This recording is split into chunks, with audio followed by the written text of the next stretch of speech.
Dites-moi, est-ce qu'il n'y a pas de magiciens? Il n'y a pas des occultistes? Est-ce qu'il n'y a pas des sectes? Les actes magiques, vous pensez que ça a disparu? Il y a un théologien qui a intitulé son commentaire sur le livre de Moïse. Là. Il a intitulé ça une compétition entre magiciens avec point d'interrogation. Parce que même les mots qui ont été utilisés pour qualifier Aaron et son bâton, là, c'était des mots qui avaient un sens dans leur science occulte en Égypte là-bas. Comme pour dire que les gars voyaient ce que Aaron faisait avec son bâton. Là. Les gars voyaient ça en magie même. Mais oui, c'est pourquoi il a intitulé son commentaire une compétition entre magiciens. Parce que même pour qualifier Aaron et Moïse, le titre qu'ils ont utilisé en Égypte là, c'est comme un prêtre mais qui a des pouvoirs magiques. Sauf que la magie de Moïse et de Aaron, ça vient, comme on dit, d'un savoir-faire divin. Et c'est au-delà de la magie des occultistes. Et nous, on n'appellera pas ça de la magie. D'accord? Mais ces miracles, on ne croit plus. Pourquoi on arrive à un stade où la science est tellement avancée que on se dit on n'a pas besoin de miracles. Mais la science aussi faillit à des moments donnés. Amen. Nous allons prier pour dire Seigneur, on a encore besoin de tes miracles. Amen. Amen. Nous croyons en tes miracles. Alléluia. Amen. On croit en la puissance de la guérison. Regardez, il y a une conviction que j'ai. Et tu dois avoir une conviction plus grande. Est-ce que vous savez que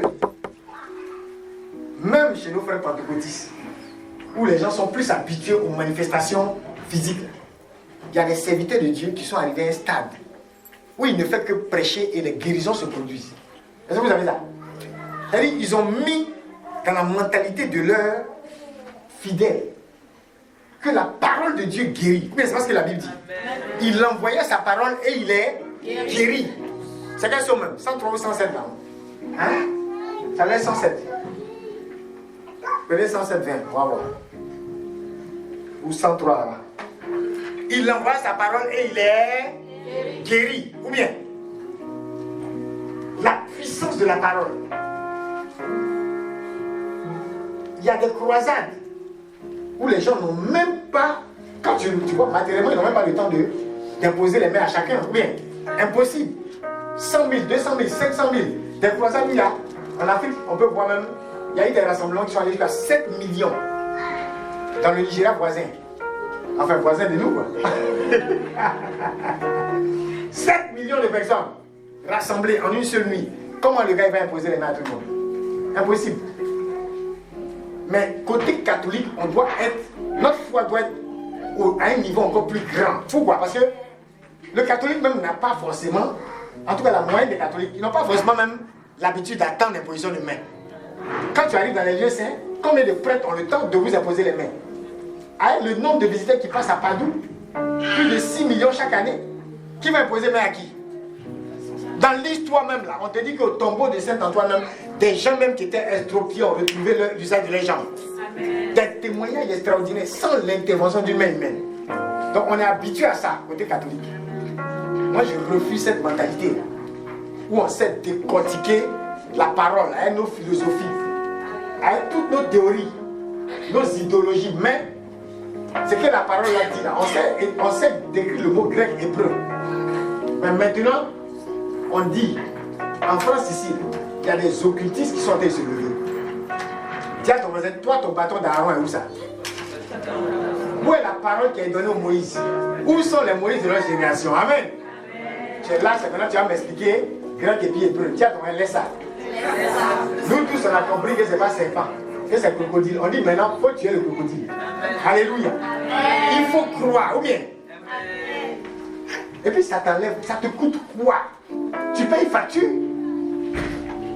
Moi je ne comprends pas. Et vous jouez avec ça. Mais c'est arrivé même à un serviteur de Dieu. Il partait faire une opération. Et c'est son ami serviteur de Dieu qui lui a dit, tu as prié. Il ne s'était même pas rendu compte. Vous pouvez être dans un environnement où le grand-père est le meilleur médecin au monde. Le papa est le meilleur médecin après lui. Le troisième meilleur médecin, c'est ton cousin. Ton oncle, ton mari même, mais tout le monde. Toutes les sciences sont réunies. Tout le matériel est réuni. Et ça va te blaguer. Dis à ton voisin, même si tu as toute la science autour de toi, tu payes facture de prière. Dis à ton voisin, tu payes. Il partait faire l'opération le lendemain. C'est quand son camarade serviteur lui a dit, est-ce que vous avez prié au moins? Ils avaient oublié de prier. Et vous savez quoi? Il allait mourir sur la table d'opération. Quand ils ont prié, il est parti, ils ont checké, c'était plus nécessaire. Il y a des gens qui sont venus voir Padre Pio pour qu'il prie pour eux. Il a dit aller à l'hôpital. Lui-même est à l'hôpital. Il a créé rien. Voilà. Ça est encore là, à San Giovanni. Il y a des gens aussi, ils sont venus, ils devaient partir à l'hôpital. Il dit non. Ça, c'est pas hôpital. C'est délivrance. Amen. Amen. Dis à ton voisin, collaboration de la nature et de la grâce. En théologie, les deux choses vont ensemble. Il y a une collaboration de la nature et de la grâce. Donc pourquoi est-ce que toi, quelque chose tu ne payes pas facture, on ne t'a pas demandé l'argent pour ça? Tu ne crois pas, ou rien comme ça. Et souvent, on se crée des problèmes inutilement. Il y a beaucoup de choses, on met sur Dieu là. Oh là-bas, ça a chauffé. Hein? Il a dit, mon petit, il faut entrer au paradis. Mais telle partie là, je n'ai pas aimé. Hein? Les anges vont te dire, ah tu vois, tu aurais pu faire 10 ans de plus. Ici là, tu aurais pu avoir tant. Est-ce que vous savez qu'on peut entrer au paradis pauvre? Hein? C'est clair. Dis à ton voisin, on peut. Enfin, Lazare. On dit qu'il était dans le sein. Les anges l'ont porté dans le sein d'Abraham, c'est pas ça? Donc il est au bon endroit. Pauvre, mais au bon endroit. C'est une bonne chose. Maintenant dites-moi, Joseph. Dis à ton voisin, Joseph, Salomon, David. Vous pensez qu'ils sont en enfer? Qui encore? Abraham. Là c'est gâté. Le père de la foi. Mais il a fait des choses. Abraham, il a menti, hein? Oui. C'est sa femme là. Il dit c'est sa sœur parce qu'il craignait un homme. Jusqu'à Pharaon dit, mais tu es méchant mon gars, tu es mauvais. Donc j'allais sortir ta femme comme ça. Et puis c'est moi qui allais rester. Mais tu es mauvais, mon ami. Ça dit lui-même il a eu une révélation. Ou bien on a vu ce que David aussi a fait. On a vu ce que... Mais il faut aller faire parier à ton camarade pour dire que David est en enfer. Tu vas voir ce qu'on va te dire à Jérusalem là-bas. On va te poursuivre un machette. Toi-même tu sais qu'il n'est pas en enfer. Mais tu sais ce que David a fait, non? J'ai dit à mon ami, tu peux avoir tout... Je peux dire, toutes les femmes là. En tant que roi, tu pouvais les avoir. Mais pourquoi? C'est pour l'autre là. Lui, il a une seule. Pourquoi c'est pour elle là? Tu t'en prends, mon ami. Mais David et moi, hein, des siècles après, Dieu délivre Jérusalem à cause de David. Et il le dit, à cause de mon serviteur David. Tu ne peux pas avec son alliance, tu ne peux pas. Ils nous attendent au paradis là-bas. Amen fort. Amen. Bon, maintenant je te pose la question. Toi, en France ici, là, toi tu veux être quoi? Le pauvre Lazare. Et même au paradis, on l'appelle le pauvre Lazare. Vous pouvez pas le dans le commentaire, on dit le pauvre Lazare. On précise. Bon, il y a beaucoup de Lazare. C'est pourquoi j'aime bien. Il y a un serviteur de Dieu américain. Il a tellement bien compris. Vous savez, quand eux ils étaient petits, quand il y a célébration dans la famille, c'est coup de poulet, coup de poulet. Est-ce qu'en France, ils ont mangé coup de poulet, pâte de poulet? Vous pensez que c'est en Afrique? Eux, ils mangeaient ça en Amérique. Pâte de poulet. Les doigts là, quand l'enfant même regarde, l'enfant est effrayé. Un bébé, même quand il voit ça, c'est parce qu'on a tué l'homme. Pâte de poulet. Les gars mangeaient sa célébration. Coup, et puis pâte. S'il y a eu coca, c'est que la prospérité a atteint son paroxysme. Il dit son papa priait de 6h à 18h. Parfois le gars, il a genou, le genou est noir. Il dit le vieux bombardait, le vieux était terrible. Mais Dieu lui a montré une chose. Il dit, il a vu que le vieux, il priait, puis il était dangereux dans la prière. Mais de toute façon, il était dangereux dans la prière. C'est comme ça, les gars étaient pauvres. Il manquait de tout, et puis la galère les chicotait. Donc lui, il a étudié ça. Il s'est rendu compte que il y a des principes là. Si tu n'appliques pas, tu vas prier, tu vas jeûner. Tu auras la force spirituelle. Quand tu regardes là, ceux qui ont misé pour Notre-Dame de Paris, c'est les travailleurs. C'est les gens qui bossent. C'est les gens qui ont des idées. C'est les gens qui ont des affaires. C'est les gens qui ont des stratégies. C'est les gens qui ont un legacy. C'est des dynasties. C'est pas des petits. Tu comprends? Ils vont mourir là, des années après. Ils feront partie des meilleures fortunes dans la nation. L'influence va rester intacte. C'est Bernard Arnault, non? Votre gars là. Ouais, des gens comme ça. Vous pensez que c'est un jeu? Ça ne vous parle pas. Tu allais donner tout ce qu'il y a dans ton compte. Et là, ça allait mettre 2 briques là-bas. Mais ça va changer. Alléluia. On ne doit pas négliger tes 2 briques. Même ton gratuit, on ne doit pas négliger. Mais je suis en train de te dire, tu peux finir comme le pauvre Lazare. Et tu peux aussi décider de dire non. Je vais entrer au ciel comme un Joseph. Amen. Je vais entrer au ciel comme un David.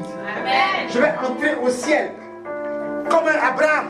Amen. Comme qui encore? Salomon. Comme un Salomon. À part son côté là. Hein? Ou bien.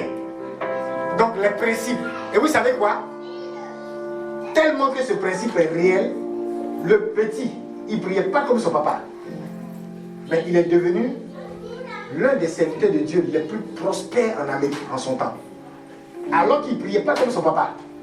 Et en même temps, les 2 choses se complètent. La prière de son père l'a soutenu. L'intercession de son père. Regardez, je vous ai dit la dernière fois, les mamans qui sont assis à la grotte, on a l'impression qu'elles font rien à la maison, puis elles sont sur leur rosière, ça nous sauve. L'intercession de son père l'a porté, ça a ouvert des voies. Mais lui, il a compris qu'il y avait des principes. Que par exemple, il fallait donner, il fallait sacrifier, il fallait s'investir, pas seulement avec la prière, mais aussi avec son argent. Dis à ton mari que Dieu voit la couleur de tes ressources. Tu as trop chanté que l'or et l'argent lui appartiennent. Il n'a qu'à voir ce qui lui appartient. C'est pour lui, non? Laisse, il va voir. Amen. C'est pour lui et puis tu casses, c'est pour moi, c'est pour moi, c'est pour moi. Donc c'est plus pour lui. Ta chanson est fausse. Alléluia. Nous allons lever la voix. La première intention que nous allons prendre, nous allons prier pour une vague de miracles dans la nation de France. Ce matin, avant la messe, avant que je me rende compte que c'était dimanche de la santé, le Seigneur est en train de me mettre à quelque chose. Qu'il fallait que vous vous leviez dans la prière pour qu'il y ait une vague. Il dit qu'il a prévu une vague de miracles. Et je vois la chose se manifester surtout au niveau des plus jeunes et par leur entremise. Vous avez vu une fois, il y a eu une tendance TikTok avec sur les réseaux où il y a des chants. Comment on ne va te louer là? Vous avez vu, non? Un temps ça a pris. C'est pas ça? Même ici en France. J'ai commencé à voir dans mon esprit comme une tendance. Mais ça va être une tendance où le miracle sera encore à l'ordre du jour. C'est-à-dire que des gens vont être guéris. Des personnes qui ne croient pas au miracle vont croire au miracle. Parce qu'ils vont voir leurs petits frères, leurs tontons, leurs tantes guéris de façon réelle.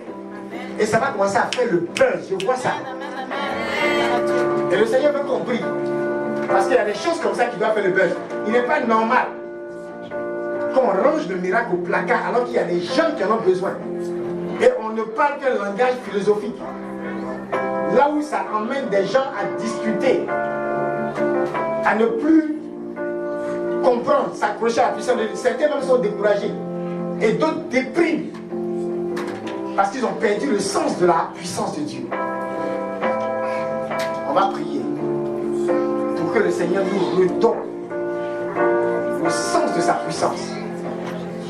Qu'on puisse dire à la France que c'est encore à l'ordre du jour. Les amis, on a besoin de miracles.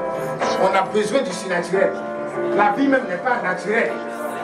La vie même est de l'ordre du surnaturel. Lève la voix.